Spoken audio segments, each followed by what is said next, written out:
Jadi kita jangan mengatakan kenapa saya sering diuji, kenapa saya sering. Tapi coba kita melihat yang lain. Ya, Allah kok terlampau sering memberi saya nikmat. Kadang-kadang kita ini lupa kalau kita ini tidak pernah diputus nikmat sama Allah Ta'ala.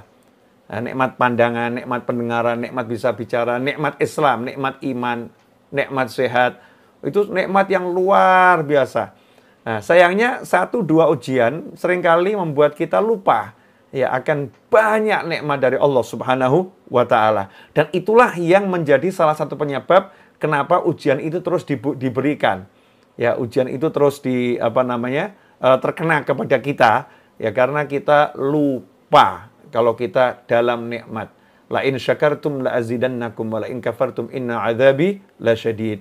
Kalau kalian syukur pasti aku tambah nikmatku pada kalian. Kalau kalian kufur, ingat siksaku amat pedih.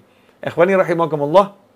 Jadi itu yang pertama kali, mari kita belajar melihat betapa banyak nikmat Allah Subhanahu wa Ta'ala yang ada pada diri kita. Kemudian yang kedua, hidup di dunia ini memang begitu ya, mengalami ujian siapapun itu. Siapapun, bahkan yang ujian terberat itu para nabi, para rasul, dan pewaris-pewaris nabi dan rasul. Ujiannya semakin berat. Ya, yang namanya orang sekolah itu kalau semakin tinggi sekolahnya, ya ujiannya semakin berat.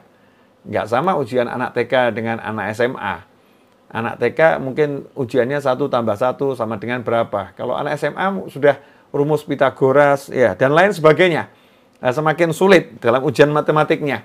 Dalam kehidupan juga begitu, semakin tinggi derajat kita di sisi Allah Ta'ala, maka semakin besar ujiannya dari Allah Subhanahu wa Ta'ala.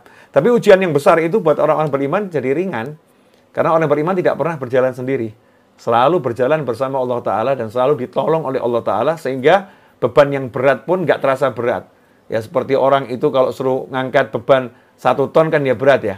Tapi kalau diangkatnya bukan pakai tangannya, tapi pakai mesin, maka dia cuma nyetir saja.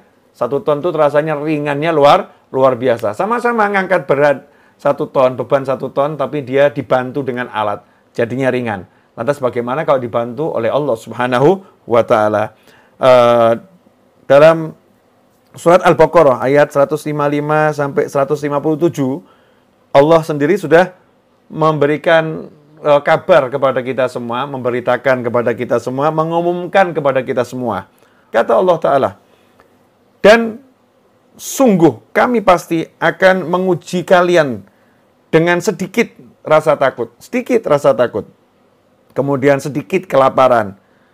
Ya, wa naqsim minal amwali wal anfusi was samarat, dan juga nanti akan berkurangnya harta, berkurangnya jiwa, dan berkurangnya buah-buahan.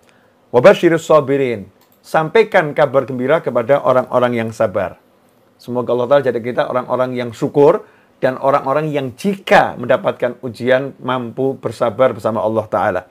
Wa basyirus sabirin, dan sampaikan kabar gembira kepada orang-orang yang sabar. Siapa mereka yang dikategorikan orang yang sabar? Jadi orang sabar itu bukan orang yang berkeluh kesah. Bukan orang yang mengatakan kenapa.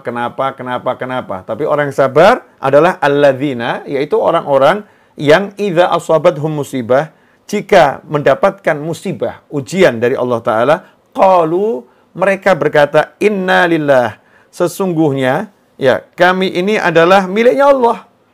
Kami ini miliknya Allah, harta kami miliknya Allah, jiwa kami miliknya Allah. Ya, semua miliknya Allah. Innalillah, kami miliknya Allah. Dan sungguhnya hanya kepadanya lah kami akan kembali. Jadi ya, memang sadar dirinya milik Allah. Dia katakan pada dirinya, saya milik Allah. Dan saya akan kembali pada Allah Subhanahu wa Ta'ala. Innalillahi wa inna ilaihi raji'un. Siapa yang mengembalikan setiap kali ada musibah, dia sadari memang itu bukan miliknya. Ketika hartanya terenggut, ya, jiwanya terenggut, hartanya terambil, atau tersita, atau hilang, dia sadar itu bukan miliknya. Itu miliknya Allah Ta'ala. Ya, nggak ada yang berkurang sebetulnya dalam dirinya. Nggak ada yang berkurang. Nggak ada yang habis sebetulnya. Karena itu miliknya Allah, bukan miliknya. Innalillah, sehingga dia ridho, dia ikhlas atas ujian tersebut. Dia katakan, kami memang miliknya Allah. Wa inna ilaihi raji'un, dan hanya kepadanya lah kami kembali. Maka orang-orang yang seperti itu apa? Janjinya Allah Ta'ala, ulaika alaihim, kata Allah Ta'ala, mereka itulah orang-orang yang memperoleh ampunan dan rahmat dari Allah Ta'ala, dan itulah mereka orang-orang yang mendapatkan petunjuk. Ikhwani rahimakumullah. Jadi sejatinya orang-orang yang dapat ujian, musibah, itu orang yang dicintai Allah Ta'ala. Ya, orang yang dicintai Allah Ta'ala. Karena dengan ujian itu dia mendapatkan rahmat dan ampunannya Allah Subhanahu wa Ta'ala. Ya, tidak ada satupun musibah yang terjadi pada diri muslim, ya. Baik itu ada harta yang hilang, ataupun dia mengalami kesedihan, mengalami rasa suntuk, ya, sumpek, atau dia mengalami gangguan, bahkan sampai-sampai kalau dia terkena duri yang kecil, semua ujian tadi itu menjadi kafarallahu biha min khotoyah, penghapus dosa-dosanya. Ya, penghapus dosa-dosanya. Nah, sehingga nikmat sebetulnya, bahwa kita ini sadar banyak dosa kok. Kita banyak dosa dan kita ini kurang sempat minta ampun, lupa istighfar. Kemudian Allah yang berkehendak agar dosa kita habis, agar kita kembali kepadanya dalam keadaan suci dari dosa, pangkat yang tinggi. Nah, kita ini sama Allah Ta'ala kemudian diberi ampunan dengan cara dikasih masalah, dikasih rasa sedih, ya, dikasih kekurangan harta, dikasih kehilangan pangkat, kehilangan kedudukan. Walaupun kita nggak minta semua itu, ya, kita nggak menginginkan semua itu terjadi. Tapi kalau itu terjadi, ya itu menjadi bonus agar dosa-dosa kita diampuni Allah Ta'ala dengan syarat kita sabar. Ya, sabar itu memang sesuatu yang nggak enak, ya, kita tahan, ya.